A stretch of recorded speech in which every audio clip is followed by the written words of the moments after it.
Segera sesudah itu Roh memimpin dia ke padang gurun. Di padang gurun itu dia tinggal 40 hari lamanya dicobai oleh iblis.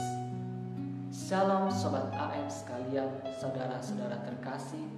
Dalam bacaan Injil hari ini, Injil Markus menyajikan kepada kita versi singkat tentang kisah pencobaan Yesus di padang gurun. Berbeda dengan Injil Matius dan Lukas yang mengisahkan lebih lengkap tentang Yesus yang mengalami pencobaan di padang gurun, yaitu 3 pencobaan yang dialami oleh Yesus. Injil Matius hanya menyajikan kepada kita Yesus yang dibawa oleh Roh ke padang gurun selama 40 hari dan dicobai di sana. Hal yang menarik yang perlu kita perhatikan adalah Rohlah yang membawa Yesus ke padang gurun. Yesus ke padang gurun bukan karena terpaksa, tetapi ia dengan kehendak bebasnya dan arahan Roh pergi ke padang gurun dan mengalami pencobaan. Yang menjadi pertanyaan adalah, mengapa Roh membawa Yesus ke padang gurun untuk berpuasa dan mengalami pencobaan?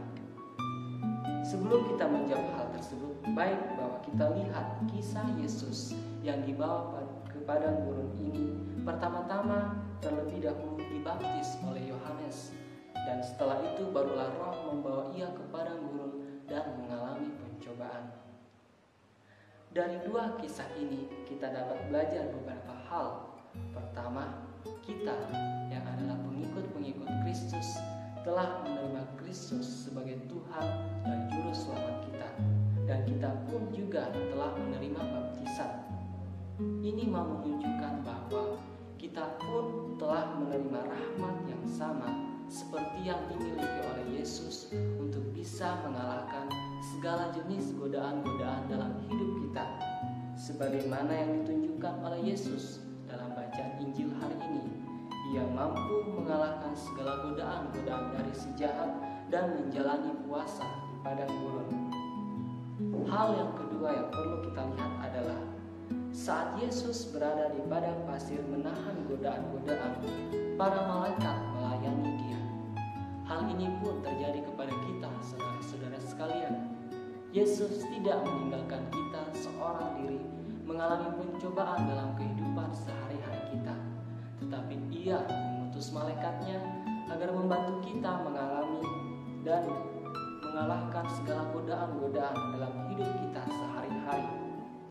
Yang menjadi pertanyaan untuk kita semua adalah, apakah godaan terbesar kita dalam hidup ini? Secara khusus dalam masa puasa dan Paskah ini, apakah yang menjadi godaan kita? Apakah kita termasuk orang-orang yang mudah marah? Ataukah kita orang-orang yang mudah untuk menjelekkan orang lain? Atau mudah mengeluh? Ataukah kita orang-orang yang selalu terfokus menggunakan handphone, memainkan game, atau bermedia sosial, sehingga kurang memiliki waktu untuk berdoa, membaca kitab suci, dan mendekatkan diri kepada Tuhan kita?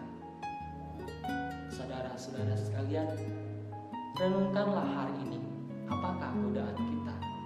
Ingat bahwa Yesus ada bersama-sama dengan kita, membantu kita agar kita pun bisa menjadi seperti Yesus, mengalahkan segala godaan-godaan, dan kita bisa menjadi semakin lebih dekat lagi dengan Yesus dan boleh semakin memberikan semangat kepada kita untuk mewartakan kerajaan Allah. Semoga